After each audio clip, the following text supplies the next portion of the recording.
Alors, on démarre, on rentre dans le vif du sujet, hein, donc la TOC, d'où ça vient. Déjà, ça a été élaboré dans les années 1985-1990, et le père de la TOC, c'est Elihu Goldratt, donc, qui est ici en photo. Et en fait, il a écrit deux ouvrages assez fondateurs, hein, Le But, qui est le premier qu'il a écrit et qui est un best-seller international. C'est un roman industriel en fait, hein, donc on vous invite tous à le lire, c'est hyper intéressant et c'est facile à lire. Et puis Critical Chain, qui est aussi sous forme de roman et qui là parle plutôt de la gestion de projet, donc par sa vision théorie des contraintes. Et on va avoir quelques principes ce matin.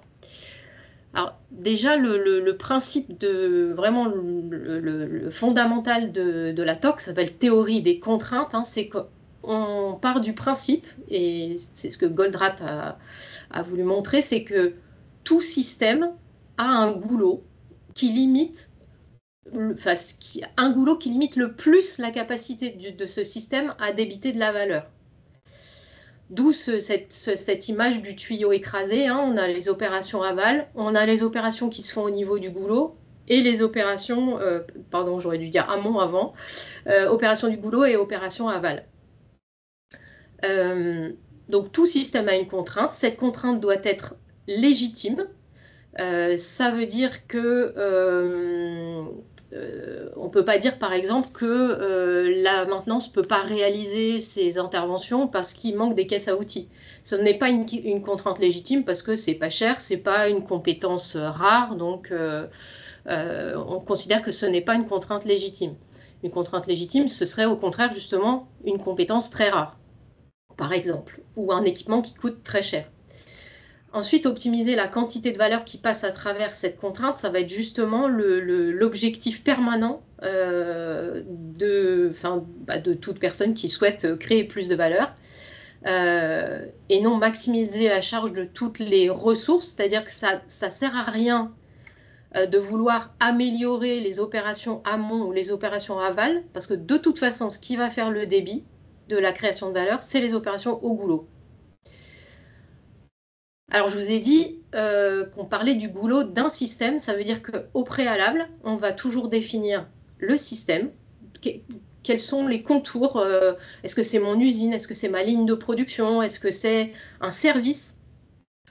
Donc, le système, son but, et puis les indicateurs pour atteindre le but. C'est-à-dire qu'on va toujours vérifier qu'on est bien dans la bonne direction pour atteindre le plus possible, hein, ce but. Ensuite, donc, ce qui est important, et on va les pratiquer, hein, tout à l'heure, on va appliquer les 5 étapes de la TOC, hein, telles que Goldratt les a définies. C'est 1, on identifie ce goulot, cette contrainte, et on verra, c'est pas toujours simple, hein. On va chercher à exploiter la contrainte, à subordonner tous les processus au processus contraint, élever la performance de la contrainte et recommencer à l'étape 1. Si on prend l'exemple d'une boulangerie à Saint-Malo entre mi-juillet et mi-août, donc le système, c'est la boulangerie, hein, au mois de juillet-août à Saint-Malo. Donc tout le monde vient acheter son Queen Amman. Donc là, c'est vraiment la période importante. Son but, c'est de maximiser ses recettes à ce moment-là, parce que le reste de l'année, c'est un peu plus difficile. Mais tout en satisfaisant les clients. Identifier la contrainte, là, dans son cas, on va dire que la contrainte de ce boulanger, c'est son four. Donc, exploiter la contrainte, ça va être de faire en sorte qu'on l'utilise à son maximum, en fait. Donc, on ne doit jamais arrêter le four, il doit être tout le temps plein, donc ça va être vraiment ça l'objectif. Subordonner les autres processus ou les autres actions, les autres acteurs. Par exemple, on va s'assurer qu'il y a en permanence une personne pour vider, remplir le four, même s'il y a des moments où cette personne ne fait rien. On préfère ça pour que le four soit en permanence plein. On va cuire par ordre croissant de montée en température. S'il manque des produits à un certain moment, je sais pas, un type de pain, de pâtisserie, les vendeurs vont être formés à vendre ce qu'il y a à l'instant T. Voilà, pour les exemples. Élever la performance de la contrainte, là, c'est augmenter sa capacité. Donc là, ce serait par exemple soit doubler le four, soit acheter un deuxième four. Enfin bon, voilà, ça peut être. Mais dans son cas, si le rush, c'est uniquement mi-juillet, mi-août, il ne va pas acheter un deuxième four. Et puis on peut, ce qui arrive d'ailleurs la plupart du temps, hein, c'est qu'une fois qu'on a fait au moins les 3 premières étapes, en fait la contrainte se déplace. C'est-à-dire que c'est plus le four, on arrive à débiter beaucoup de pâtisseries et de pain. Par contre, c'est peut-être au niveau des vendeurs que ça coince. Donc ça veut dire que la prochaine, on recommence, mais ça veut dire que la prochaine contrainte, ce seront les vendeurs, par exemple. Donc voilà pour un exemple décalé des 5 étapes de la TOC. Ensuite, un des principes aussi de la théorie des contraintes, c'est qu'on va vraiment s'astreindre à penser global plutôt que local. Et un des principes, hein, c'est que l'optimisation locale est systématiquement en contradiction avec l'intérêt global. Exemple, hein, on est dans une usine, vous avez plusieurs responsables de production, un seul service de maintenance. Tout le monde va essayer de s'arracher, enfin, les différents responsables de production vont essayer de s'arracher les ressources maintenance pour que ce soit leur panne qui soit traitée en premier. Sauf que peut-être que pour donc celui qui va l'emporter, c'est celui qui crie le plus fort, c'est celui qui va en tout cas le mieux manœuvrer pour dépanner sa ligne en premier. Mais peut-être que pour la création de valeur globale pour l'usine, c'était pas celui-là qu'il fallait traiter en premier. Donc la théorie des contraintes nous force à nous dire, est-ce que la décision que je suis en train de prendre est bonne pour le global et non pas pour l'optimum local, c'est-à-dire mon TRS, la production de ma ligne. Donc voilà pour déjà les principes. Alors maintenant, si on revient sur vraiment la maintenance, hein, où est la contrainte de votre système, il y a un peu deux possibilités. Soit la contrainte du système global, c'est la production, et donc ça veut dire qu'on va subordonner la maintenance à la production. Donc la maintenance va s'adapter, faire en sorte que la production ne s'arrête pas. Soit la contrainte du système global est la maintenance. Et là, on traitera un deuxième cas. Donc le premier, je vais vous expliquer un retour d'expérience d'une mission qu'on a menée. Et le deuxième, donc on fera un petit atelier ensemble en sous-groupe. Alors, premier cas, et là, est-ce que vous avez des questions jusque-là, si tu remontes juste d'un cran, voilà. Est-ce que quelqu'un aurait des questions là-dessus, jusque-là, parce qu'on va très vite, hein, n'hésitez pas, soit oralement, soit par écrit dans la conversation. Non, pas de Il n'y a pas question. de question. C'est plutôt clair. Quand vous dites la contrainte du système et la production, c'est le volume de production, en fait, que la production est continue, c'est ça? Tu veux répondre? Ouais, d'accord. Tu peux remonter d'un cran juste, on voit les deux cas, ouais, si tu peux. Donc là, effectivement, dans le premier cas, c'est dans le cas où on a un système de type une usine, par exemple, et où on cherche la contrainte. Donc, qu'est-ce qui limite la capacité de l'usine à débiter de la valeur? Donc, on a ces deux cas. Le premier cas, c'est que ce qui limite sa capacité de créer de la valeur, c'est par exemple une machine, une compétence, un élément de production, donc un élément de la ligne de production. Donc, on est vraiment, c'est la production elle-même, c'est la fabrication elle-même du produit qui est la contrainte. Dans le deuxième cas, la fabrication, si tout fonctionnait bien, pourrait être la contrainte, mais malheureusement, c'est la maintenance qui n'arrive pas à faire en sorte que les outils de production soient disponibles suffisamment longtemps pour produire ce dont on a besoin. Voilà, on a séparé un peu les deux cas. Alors, il y en aurait d'autres, hein. On pourrait avoir, on voit dans certaines usines, hein, où on peut avoir des éléments connexes à la production qui sont des éléments de contrainte, comme par exemple une chaîne de lavage ou des choses comme ça. Mais on a simplifié entre deux grands cas.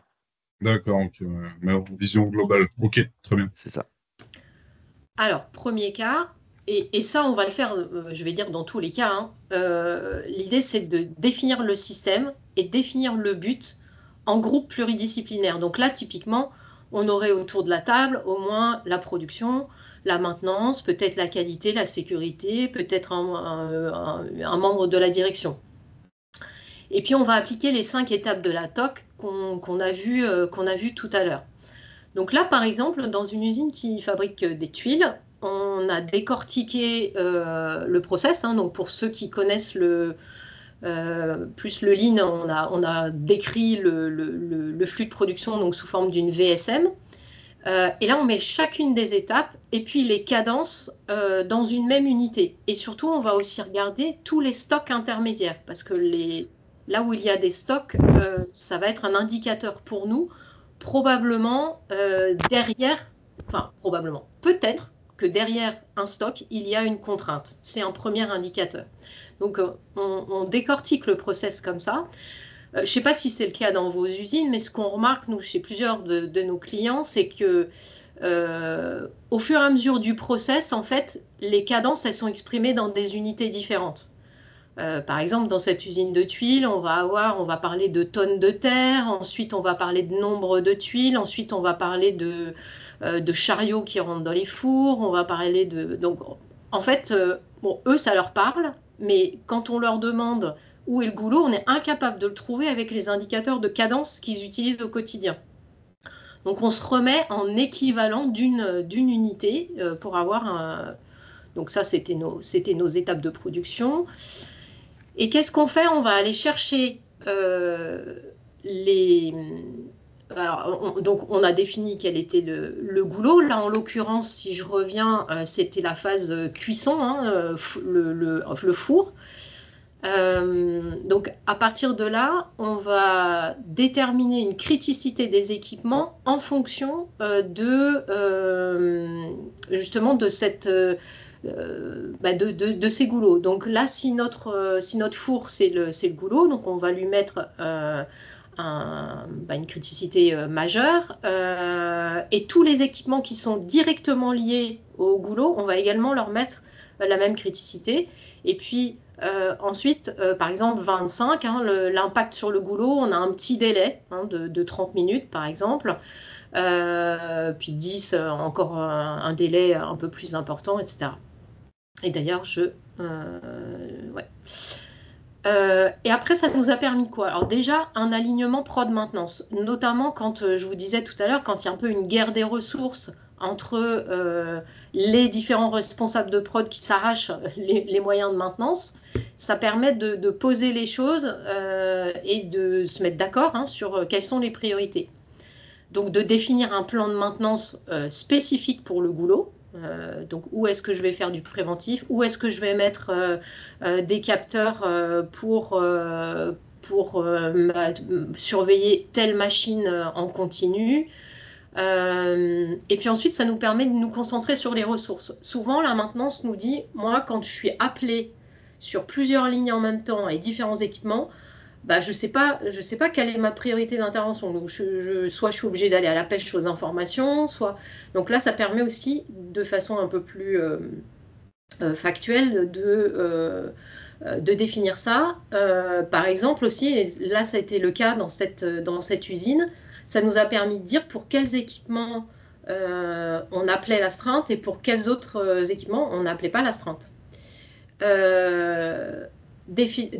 Redéfinir les pièces de rechange à détenir en stock, hein, ou bien on sait qu'on peut les avoir dans la demi-heure. Enfin, en tout cas, c'est un des sujets aussi majeurs.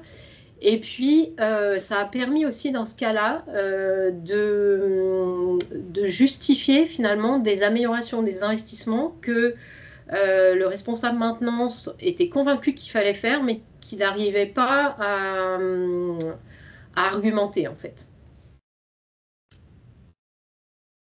Donc voilà pour ce sujet-là.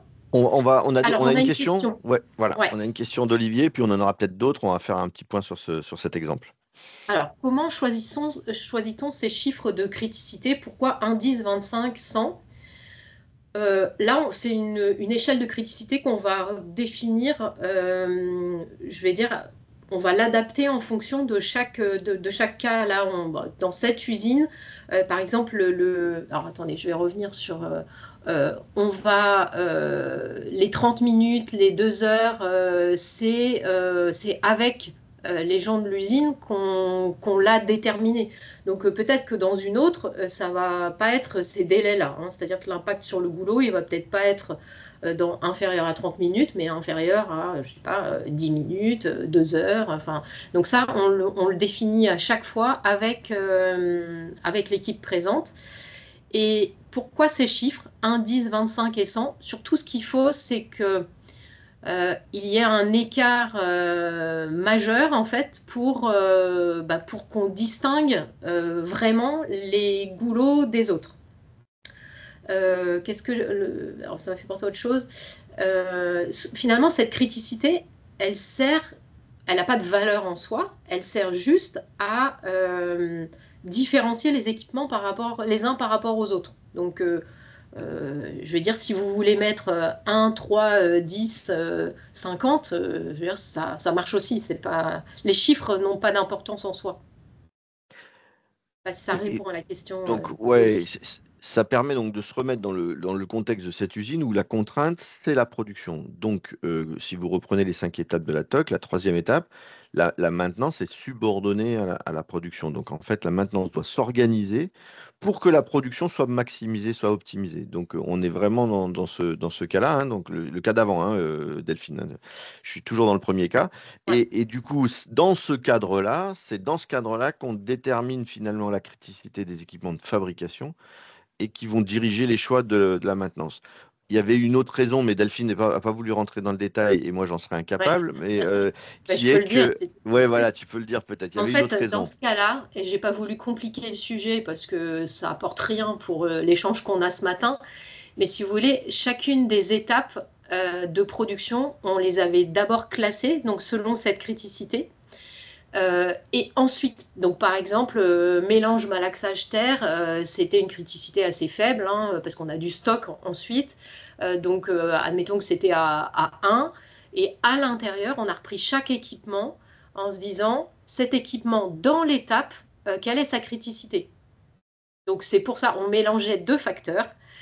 Donc là, si je reviens sur les chiffres, l'intérêt, c'était vraiment de voir se détacher les 100 par 100, donc les 10 000, parce que là, ça devenait vraiment les équipements, ils étaient dans l'étape goulot, et c'était un équipement goulot dans l'étape goulot. Donc voilà pourquoi.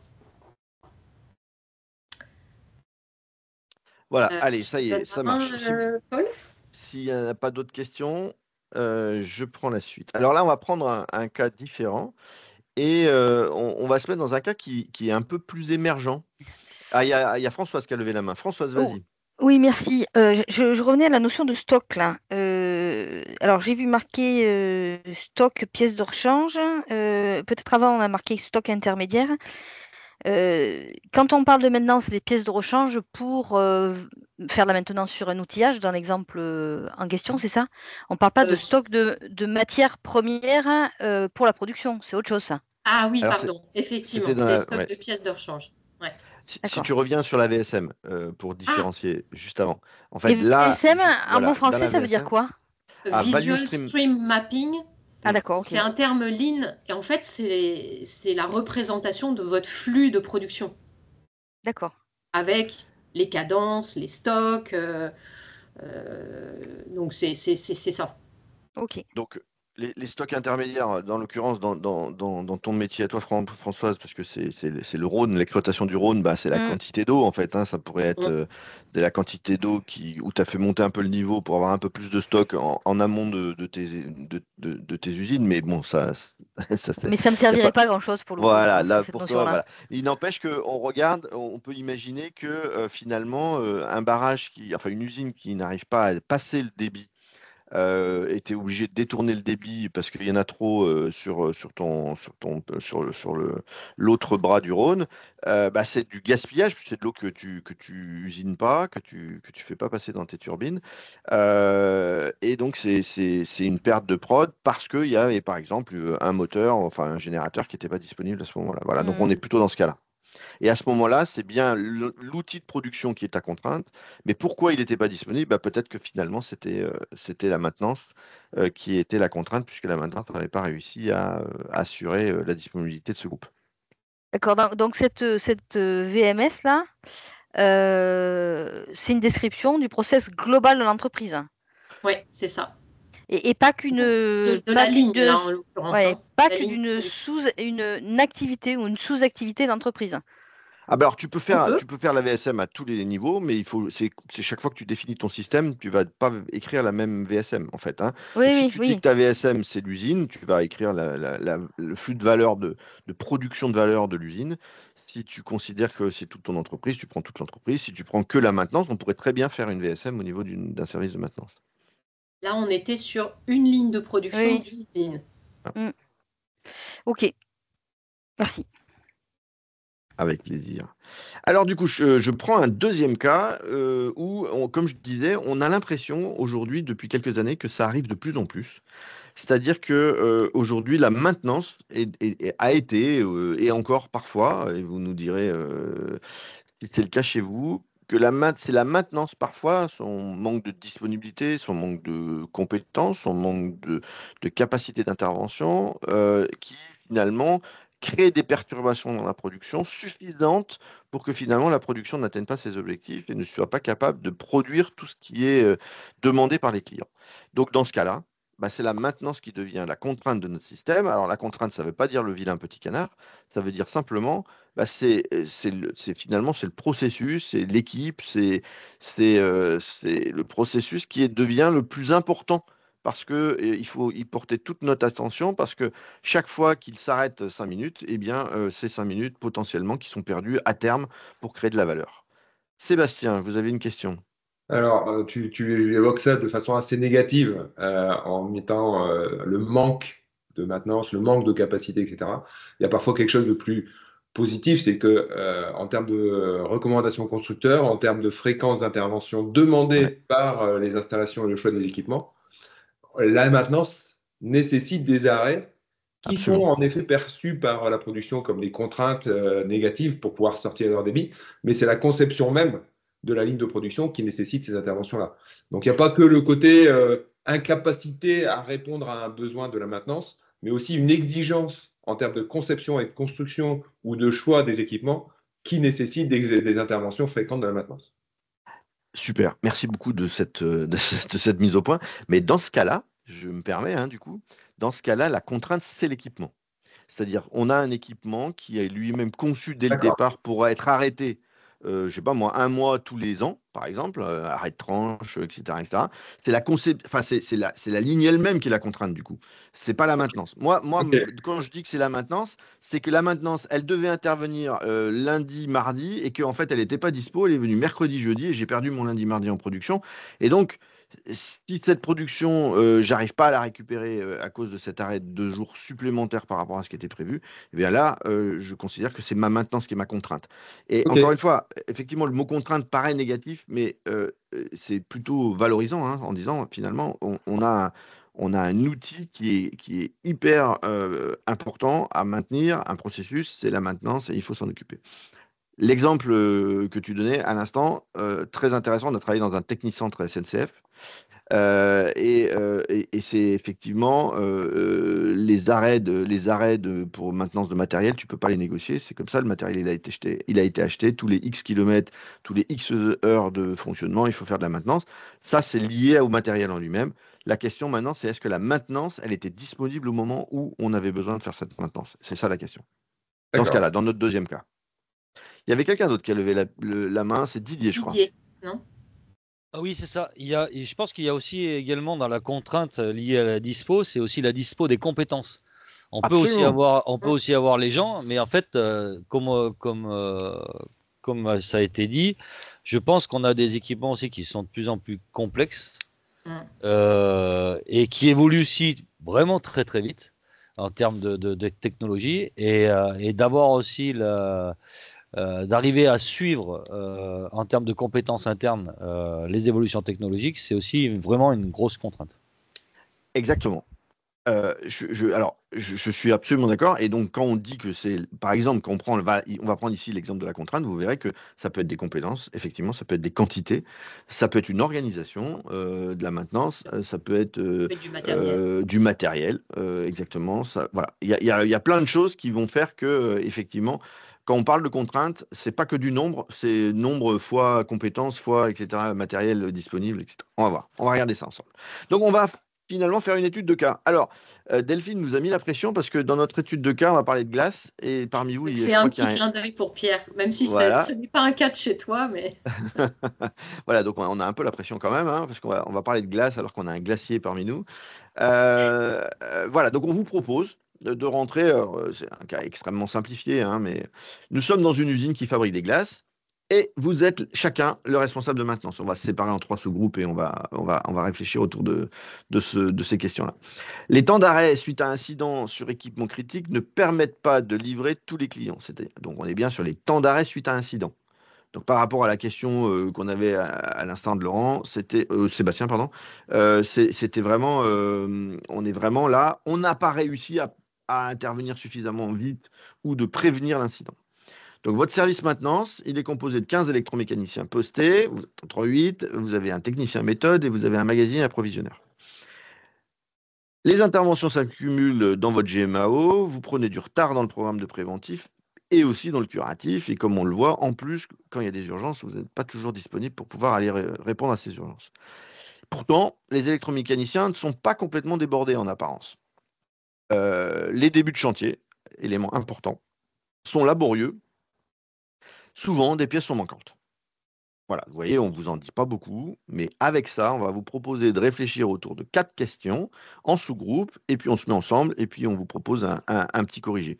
De reprendre au début, puisque dès le début, Delphine nous a expliqué, on ne peut rien faire. À un moment donné, je ne sais pas si vous avez vu, il y avait un corollaire à il faut le système, le but et ses indicateurs. Il y avait le corollaire, c'est il est impossible d'améliorer un système dont on ne connaît pas le but.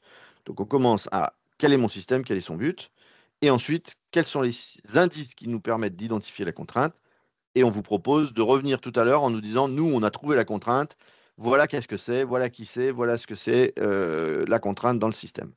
Et juste pour compléter ce que dit Paul, en fait, souvent, quand à des clients, on leur dit, il va falloir commencer par définir mon système, mon but, qu'on soit aligné là-dessus, on a parfois de la résistance en disant, mais on est tous alignés, on sait tous pourquoi on est là. Et en fait, après, on nous dit, bah, heureusement qu'on l'a fait, parce que finalement, on n'avait pas tous la même vision. Donc, c'est toujours intéressant de le faire et ça ne prend pas beaucoup de temps non plus de le faire. Donc, ok, donc je vous envoie en salle Ouais. pendant 10 minutes. Donc, il y aura un groupe avec moi, un groupe avec Paul, un groupe avec Patrick.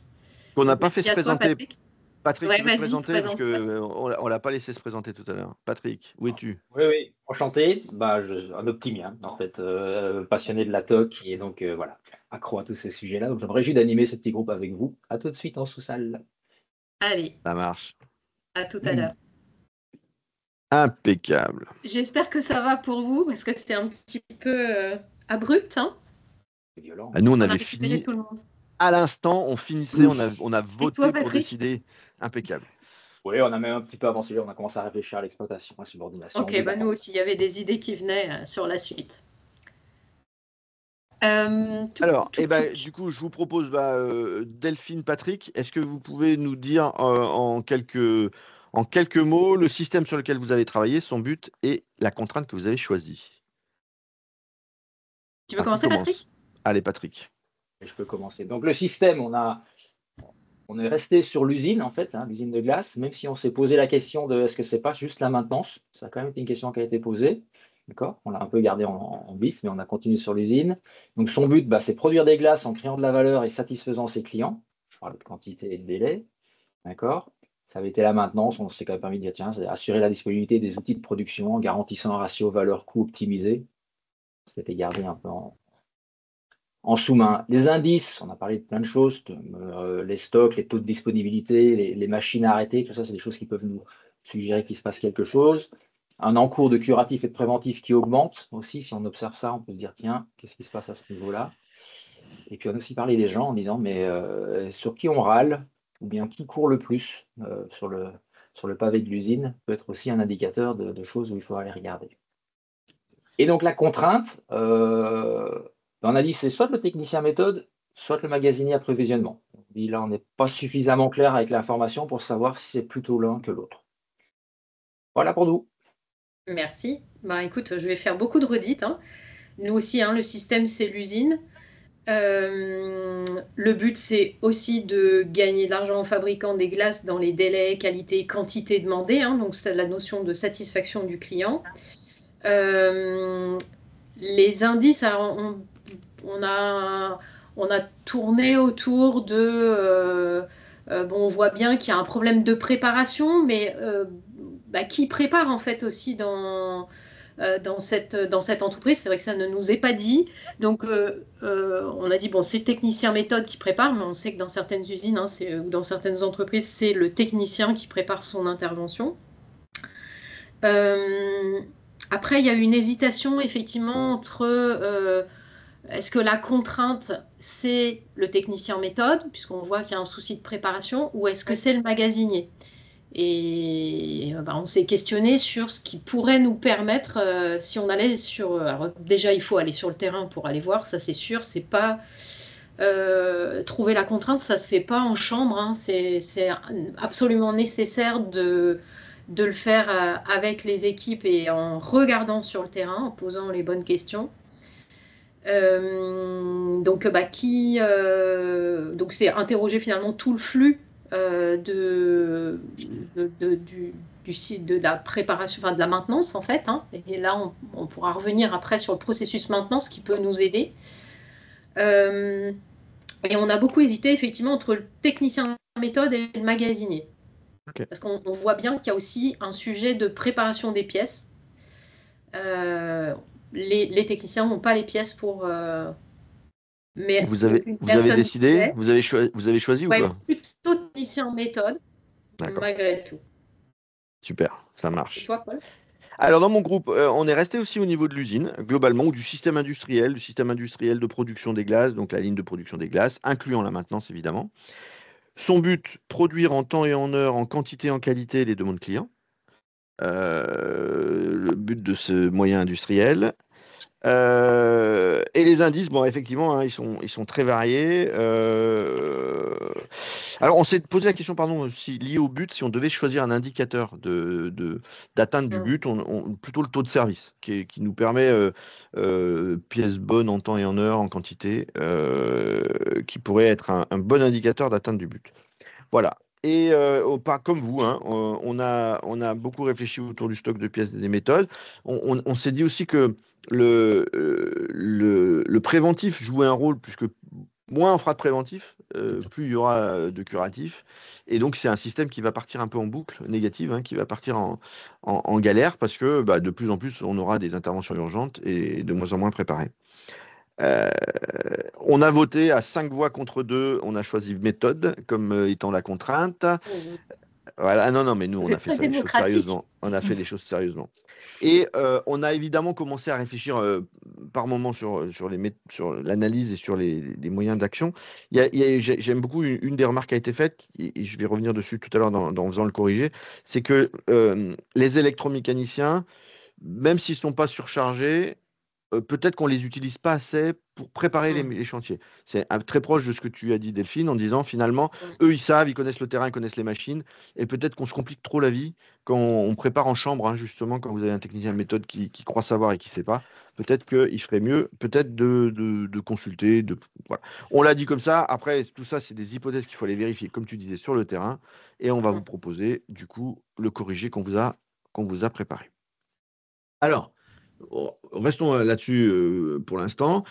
Globalement, le système qu'on a choisi, vous aviez raison sur la question du système. C'est-à-dire, le système sur lequel on doit travailler au départ, c'est le système industriel. Vous avez raison de prendre ça. Ce système industriel, on a trouvé que sa contrainte, c'était la maintenance. Une fois que vous avez ça, pour trouver la contrainte... Oui. Non, là, je suis un peu au-dessus. D'abord, je suis un peu au-dessus. C'est la maintenance. Et du coup, quand vous allez chercher dans le système maintenance quelle est la contrainte, vous êtes dans un sous-système. Donc, vous avez tout à fait raison, c'est tout à fait intéressant. On pourrait très bien travailler dans un sous-système qui est le système maintenance. Dans notre cas, dans notre système maintenance, la contrainte, dans notre cas, c'était le technicien méthode. Pourquoi? Parce qu'avec les indices que vous avez relevés, les débuts de chantier sont laborieux, souvent les pièces sont manquantes. En fait, c'est pas tellement l'approvisionneur dans notre cas, hein, c'est l'approvisionneur, globalement, il fait son boulot, il a du temps, il approvisionne ce qu'on lui demande d'approvisionner. Et donc, en fait, c'est que les chantiers sont pas très bien préparés. Les commandes sont faites au dernier moment. Et donc, on a un problème en fait, de préparation de chantier. On pourrait même écrire dans la contrainte, c'est la préparation des chantiers, plutôt que le technicien méthode. C'est globalement la question de la préparation des chantiers qui est notre contrainte. Du coup, comment on fait pour exploiter cette contrainte? Bon, exploiter cette contrainte, c'est de dire que la préparation de chantier doit être la meilleure possible, la plus efficace possible, avec les moyens qu'on a. Il faut être sûr que notre technicien méthode, on en tire tout le jus, si je pouvais m'exprimer ainsi, c'est-à-dire qu'il est mis dans des situations, dans une condition de travail qui lui permet d'être le plus efficace, le plus pertinent possible. Alors, par exemple, évidemment, il faut vérifier que la GMAO, elle est pertinente, elle est efficiente, parce que sinon, comment il bosse? Que les dossiers facile, ouais, voilà. Que les dossiers machines, oui, facile, pardon. Que les dossiers machines sont bien classés, accessibles, oui, parce que bon, voilà, s'il doit chercher à chaque fois pendant 2 heures cette machine, comment elle fonctionne, où sont ses pièces de rechange, ses références, etc. Et puis éventuellement, si je vois qu'il a un petit problème de compétence, l'inscrire à une formation pour mieux maîtriser sa GMAO. Bref, on est là dans une question d'exploitation de ma contrainte pour vérifier que ma contrainte, donc mon système de préparation de chantier, il est bien efficace. C'est là que je mettrai l'idée que quelqu'un dans mon groupe a donnée tout à l'heure. On pourrait y ajouter aussi dans l'exploitation de la contrainte, s'assurer que les techniciens, électrotechniciens, électromécaniciens ont bien donné tous leurs éléments de savoir, ce qu'ils savent de la machine, ce qu'ils connaissent du système, aux techniciens méthode pour qu'ils puissent aller directement être efficaces. La question suivante, la subordination, est souvent la plus complexe en fait à mettre en place parce que ça demande des choses sur lesquelles on n'a pas l'habitude de travailler dans nos organisations, où on n'a pas l'habitude en transversal de subordonner des tâches à des tâches d'un autre service. C'est pas facile, c'est pas naturel. Alors, on vous propose des idées. Là, subordonner, ça peut être par exemple, il pourrait tout d'un coup, le responsable méthode, il peut passer des commandes directement aux fournisseurs sans passer par les achats. Que les achats inférieurs à 1 000 euros, à 500 euros, à 100 euros, après ça dépend de sur quoi vous travaillez, sont délégués au magasinier. C'est-à-dire il n'y a pas besoin de quelqu'un qui passe des commandes liées à une préparation de chantier. Il est autonome pour les petites dépenses et pour faire du stock. Autre élément, il y a toujours un chantier prioritaire en attente devant le responsable méthode. C'est-à-dire que ça serait catastrophique que tout d'un coup, le responsable méthode, le technicien méthode n'ait plus rien à faire. Tout d'un coup, il n'a plus qu'à ranger son bureau et à traiter quelques petits mails par-ci par-là, parce qu'en fait, on ne lui a pas donné les éléments qui lui permettaient de commencer à travailler sur un gros chantier. Une contrainte, quand vous avez identifié une contrainte, il ne faut jamais qu'elle s'arrête. Il faut toujours qu'elle ait du stock, si on parle de stock, devant elle pour pouvoir bosser. Il est interdit d'appeler le responsable méthode pour un délai de commande de pièces, pour une petite intervention, pour une intervention sur une machine non critique et non urgente. C'est quelqu'un qu'on va protéger, c'est-à-dire on va demander à tous les gens qui sont autour de lui d'essayer de se débrouiller. Et s'il y a des besoins de délai, des choses comme ça, ils appellent le magasinier plutôt que le technicien méthode. Et enfin, on va s'assurer qu'il travaille sur les bons sujets, sur les sujets qui sont les plus urgents. Et donc, on va organiser, ce que vous faites déjà probablement, une réunion quotidienne entre la prod et la maintenance pour bien s'assurer que les chantiers sur lesquels ils travaillent, c'est bien cela qu'il faut qu'ils passent en premier, puisque finalement, c'est vraiment une décision commune prod-maintenance de savoir finalement quels sont les équipements sur lesquels la priorité doit être mise. Je vous donne la parole juste après. Ensuite, on va sur élever la contrainte. Élever la contrainte. Pardon, Delphine. Je t'ai pas entendu, Delphine. Non, je croyais que quelqu'un voulait prendre la parole. Excuse-moi. Pardon. Non, pardon. Et donc, on pourrait évidemment, au bout d'un moment, si les 3 étapes d'avant n'ont pas suffi à dégoulotter suffisamment votre système et que vous n'arrivez toujours pas à taper dans la butte et à rattraper votre retard, vous pouvez chercher un alternant, un technicien méthode, sous-traiter certains chantiers éventuellement pour pouvoir remettre le système en marche dans un bon rythme. C'est une étape que l'on fait rarement en fait. Quand nous, on travaille sur des usines entières, que ce soit en production ou en maintenance, la plupart du temps, en travaillant bien sur l'exploitation et la subordination, on trouve suffisamment de marge d'organisation. Hein. Dans mon groupe, on a beaucoup parlé d'organisation aussi globalement. On trouve suffisamment de marge dans l'organisation souvent pour remettre les choses dans l'ordre. Évidemment, on recommence, hein, parce que si on ne recommence pas, il y a un risque que la contrainte se déplace sans qu'on s'en aperçoive. Et là, c'est le pire, c'est de mettre un système de pilotage autour d'une contrainte qui n'est plus la contrainte. Et donc, il faut toujours rester vigilant sur le fait que la contrainte s'est peut-être déplacée, par exemple sur les électromécaniciens, peut-être sur le magasinier. Il faut recommencer l'analyse. Voilà, exactement. Est-ce que vous avez des commentaires ou des questions? Alors, du coup, si on prend le slide d'après, ça c'était juste un petit slide qui permettait, mais on l'a tous fait, hein, on l'avait tous en tête, c'est de voir un processus maintenance simplifié. Et quand on regarde le processus de maintenance, de bien regarder, à l'intérieur de ce processus de maintenance, il y a une contrainte, où elle est. Et une fois que vous aurez trouvé l'étape dans laquelle il y a la contrainte, vous pouvez encore faire un zoom en disant, par exemple, dans la préparation des chantiers, c'est quoi la contrainte?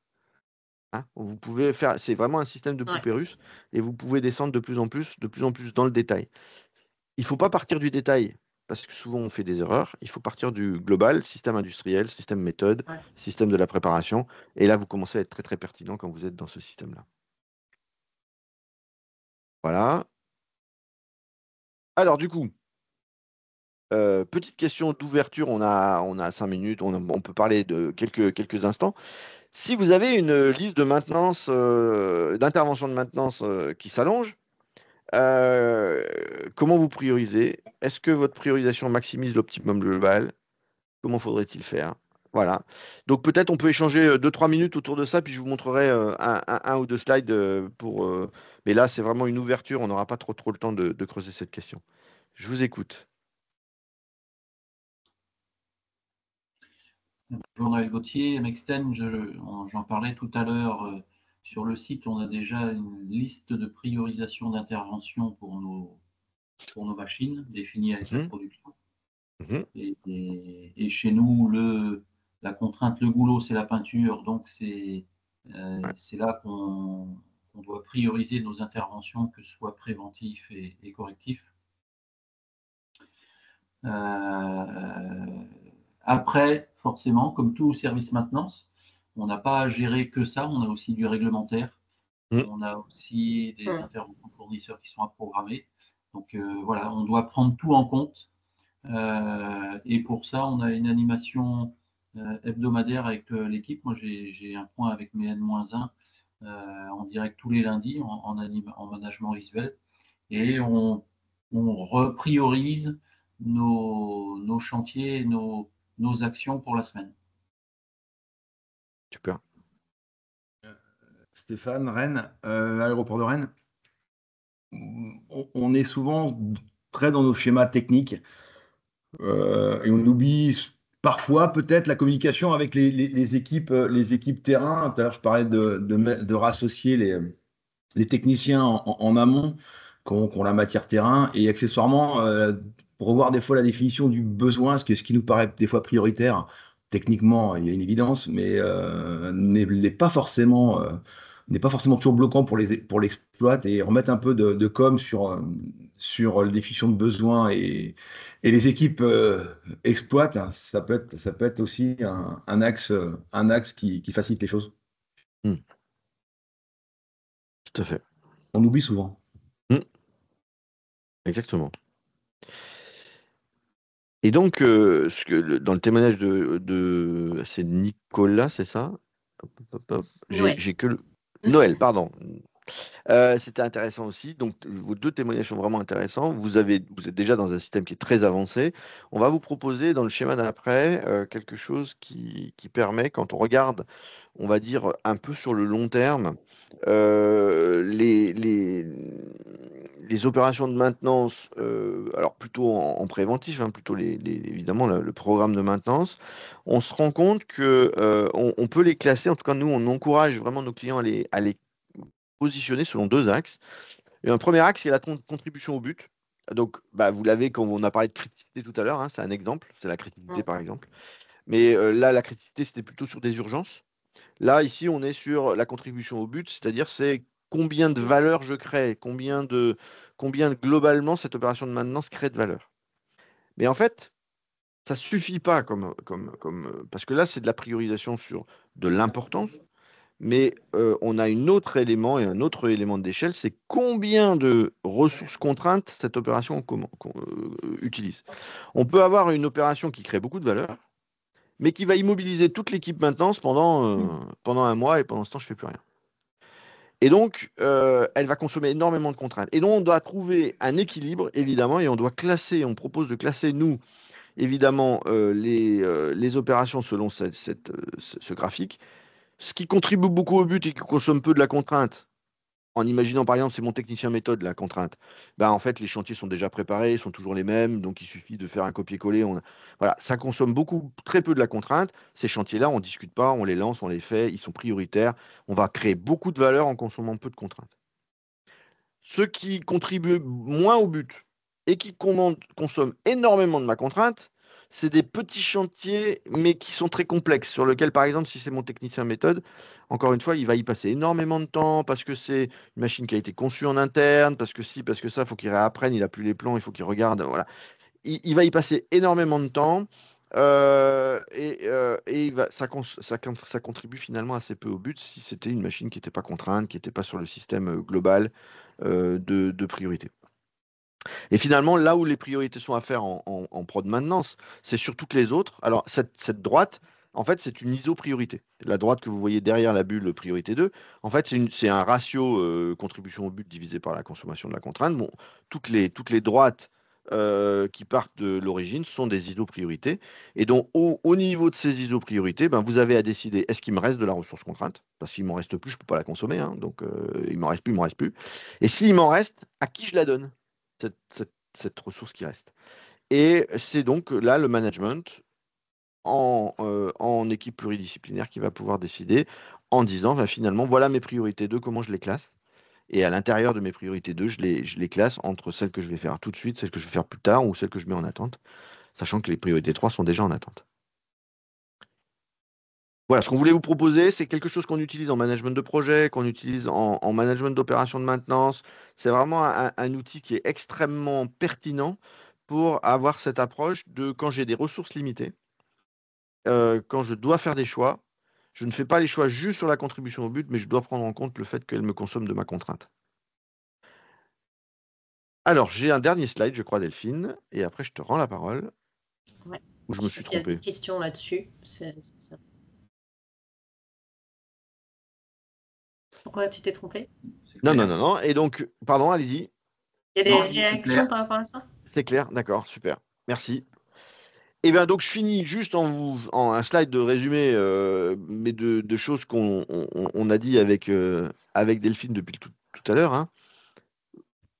Pour faire fonctionner avec la théorie des contraintes votre système de maintenance, évidemment, toujours se mettre d'accord sur le but, le système, son but, ses indicateurs, du système industriel et du système de maintenance.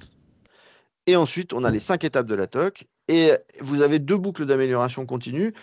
Une sur les 5 étapes de la TOC, vous avez vu, c'est le recommencer. Hein. Donc là, on a une flèche qui tourne autour des 5 étapes de la TOC, qui est une flèche qui doit tourner très rapidement, parce que la contrainte, elle peut bouger assez vite dans un système. Et puis, vous avez une boucle d'amélioration continue qui est un peu plus grande, qui va réinterroger le système, son but, ses indicateurs, parce qu'il peut y avoir des grands changements dans une entreprise. On peut avoir un rachat, on peut avoir des investissements, on peut avoir des gros investissements, on peut avoir des modifications d'organisation, décider de sous-traiter une partie de la maintenance ou au contraire de réinternaliser. Voilà. Il peut y avoir des grands changements qui font que le système, le but et les indicateurs peuvent être éventuellement amenés à changer. Voilà. À toi, Delphine. Ok. Déjà, est-ce que vous avez des questions par rapport à ça? Est-ce que des personnes veulent s'exprimer, témoigner? Puis ensuite, j'ai un petit sondage pour vous. Ah, les sondages alors. Françoise. Ouais, voilà, donc je travaille à la Compagnie nationale du Rhône. C'est une société qui a plusieurs missions fondatrices. La première étant de produire de l'hydroélectricité et la deuxième d'assurer la navigation sur le fleuve. Et donc du coup, bon, il n'y a pas que ça, hein, mais on va dire que ce sont les deux principales et les deux qui vont, côté maintenance, les plus nous impacter. Du coup, en réfléchissant par rapport à ces notions de système et au positionnement de la maintenance, on peut avoir de la maintenance en lien avec la première mission, l'hydroélectricité, et de la maintenance en lien avec la deuxième. Et du coup, je me disais, mais le système, au début, je me dis, le système, ça pourrait être d'abord produire de l'électricité, envoyer le kilowattheure au bon moment, etc. Donc, on parle de disponibilité de machines, donc ça impacte la maintenance. Et sur on pourrait dire aussi qu'on a un deuxième système qui est assurer la navigation. Absolument. Et du coup, je me dis, mais là, je peux avoir finalement, quand je déroule un peu ma chaîne, de la maintenance du premier système qui impacte la maintenance du deuxième système. Et c'est votre tableau là sur la priorisation et notamment la consommation de temps de la contrainte et contribution au but. Et là, finalement, j'ai deux buts différents. Absolument. Et là, c'est plus un tableau, c'est plus un plan que j'ai à gérer, c'est un cube, quoi, quelque part. Non, mais c'est vrai, c'est un truc à trois dimensions. Et du coup, ça peut un peu complexifier les choses. Et de fait, j'ai bien noté travail collégial à réaliser avec les acteurs et les clients internes du système. Ça veut dire que nous, dans ces cas-là, en fait, on va se retourner vers notre maîtrise d'ouvrage en lui disant, on fait passer quoi en premier? Voilà, on a des exemples concrets de chantiers de dragage. Je peux avoir du dragage à faire vis-à-vis de la contrainte navigation, vis-à-vis de la contrainte hydroélectricité, qui tombe en même temps, ou parce que, voilà, pour différentes raisons. Et c'est aussi, pour moi, au maître d'ouvrage que de dire, par rapport à ces deux systèmes, lequel je fais passer en premier, quoi. Alors, c'est super, merci beaucoup François, c'était un super bon résumé de tout ce qu'on a dit là-dessus. Tu as deux options. Soit tu forces le fait de tout mettre sur la même échelle de contribution au but, mais c'est très difficile. Oui. Mais c'est l'idéal. C'est-à-dire que tu dis, par exemple, un dragage, on va dire de maintenance préventive, ou un dragage qui peut assurer la sécurité de la navigation, par exemple, ou qui impacte une sécurité, ils ne vont pas être positionnés au même endroit en termes de contribution au but. Puisqu'il y en a un sur la sécurité, évidemment, dès qu'on touche la sécurité, on est très très haut à droite, on est très très loin à droite, hein, on est en contribution au but premier, parce que la première des choses en termes de navigation, évidemment, c'est la sécurité. Et donc, on va être très à droite. Par contre, et donc on va pouvoir quand même comparer potentiellement des opérations, mais c'est difficile. Pourquoi? Parce que les donneurs d'ordre ne sont pas les mêmes. Et les gens qui pilotent le système ne sont pas les mêmes. Donc, sinon, vous faites deux schémas. Et quand vous avez des conflits de ressources et de décisions, effectivement, il faut mettre les deux propriétaires des deux systèmes dans la même salle pour qu'ils se mettent d'accord.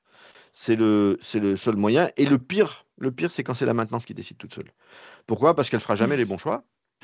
Elle se fera toujours engueuler. Oui, c'est vrai. Et ça ne remonte pas la responsabilité là où elle doit être. C'est-à-dire que la responsabilité, elle n'est pas à la maintenance dans ce cas-là, elle doit être dans le propriétaire du système. Oui, je suis bien d'accord. Par contre, la responsabilité de la maintenance, c'est de donner des datas. C'est-à-dire, c'est de poser les questions intelligentes. En disant, nous, on a réfléchi, voilà les priorités, voilà les consommations de ressources, voilà les machins, on vous donne les datas, et c'est à vous d'optimiser l'utilisation de nos ressources pour que vous soyez performants.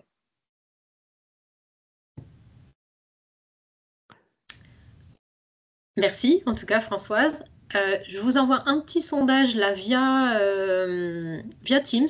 Donc, normalement, là, vous devriez le recevoir. Il est ouvert devant nous. Ouais. Et vous pourrez voir les statistiques des résultats en direct.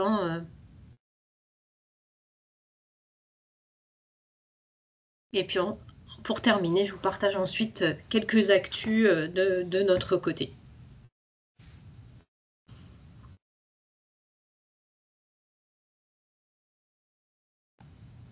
Excusez-moi, j'ai pas compris. Les statistiques, elles apparaissent sur quoi?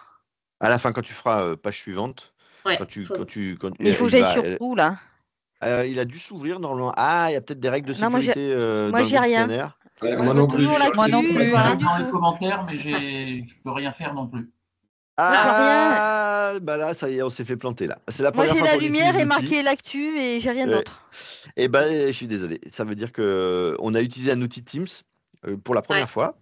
En interne, ça marche très très bien, mais visiblement, quand on sort d'Optim, vous avez probablement des règles de sécurité qui l'interdisent. Donc, je suis Moi, j'y ai désolé. accès, hein, je peux Ah, bah l'utiliser. merci. Quelques-uns y ont accès, c'est ça? Eh ben, super.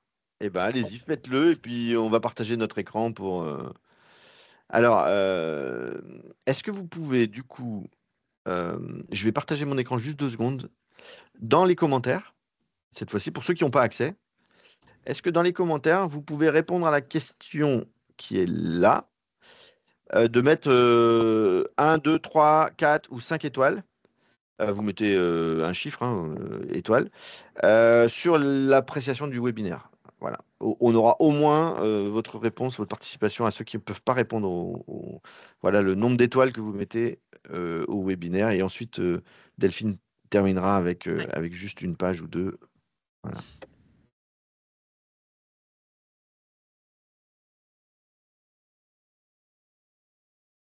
Voilà. Et pour les autres, quand vous faites envoyer, vous avez les réponses de tout le monde. Je ne vais pas le faire parce que sinon, je vais trafiquer les résultats.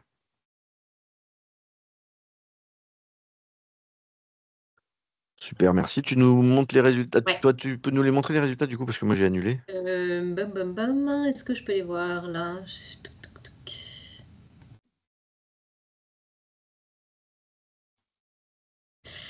Alors, est-ce que je peux les montrer? Hop, oui. Je pense qu'il faut que je vous partage mon écran. Donc, notre principal enjeu de maintenance pour l'année à venir, je suis désolée, c'est tout petit, mais je ne peux pas l'agrandir. On le voit pas. Améliorer. Vous ne voyez pas? Non, il t'a pas partagé ton écran. Alors, je partage mon écran, mais c'est un morceau que vous ne voyez pas. Bon, eh ben, je vous donne les résultats en live. Hein. Donc, notre principal enjeu de maintenance pour l'année à venir, donc pour 25%, c'est améliorer l'efficacité des interventions courantes, préparation, réalisation, compte-rendu, REX, retour d'expérience. Pour 25%, réaliser les interventions préventives programmées.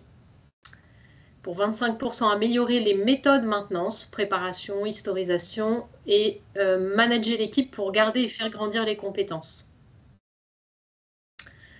Ensuite, parmi les applications possibles de la TOC, classer-les par ordre d'intérêt. Donc, c'est définir la criticité des équipements qui sort en premier, la gestion des priorités d'intervention.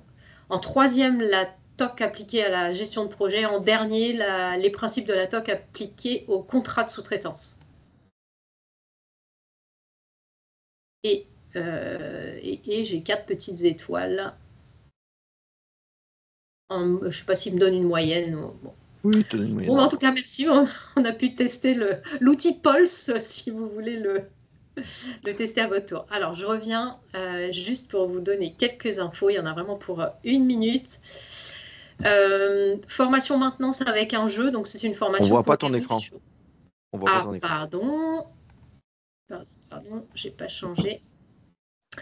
C'est une formation qu'on déroule sur 2 jours, qui s'adresse plutôt aux nouveaux responsables maintenance ou à des méthodes, des techniciens méthodes. On parle d'équipement goulot, donc on introduit les notions de TOC, on définit ce que c'est les indicateurs, TRS, taux de panne, MTBF, MTTR, parce que souvent on en entend parler, mais au bout d'un moment on oublie ce qu'il y a derrière. Et puis on a un jeu en fil conducteur, où on fait prendre des décisions en fait, aux participants sur comment ils affectent leurs heures, comment ils affectent les heures de maintenance disponibles.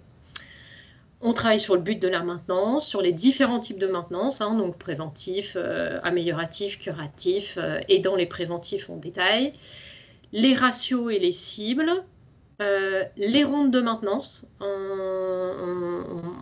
on détaille un peu ce sujet-là qui, de notre expérience, est important. On refait un round de jeu, où là, on les amène à prendre des décisions avec ces éclairages-là. On parle de criticité des équipements, de plan de maintenance, de résolution de problèmes, amélioration, donc comment on va à la fois le faire et l'animer. On refait un round de jeu et en dernier point, on parle de management de la maintenance. Et ce qui est assez compliqué, hein, et c'est vraiment propre à la maintenance, c'est que finalement, quand on a une bonne maintenance, on n'en parle plus de la maintenance. C'est-à-dire que si on a un bon préventif, ça ne se voit pas. Donc, il faut le valoriser, mais il faut s'efforcer de le faire, sinon on ne parle jamais de la maintenance, puisque souvent, on est valorisé quand on est sauveur, en fait.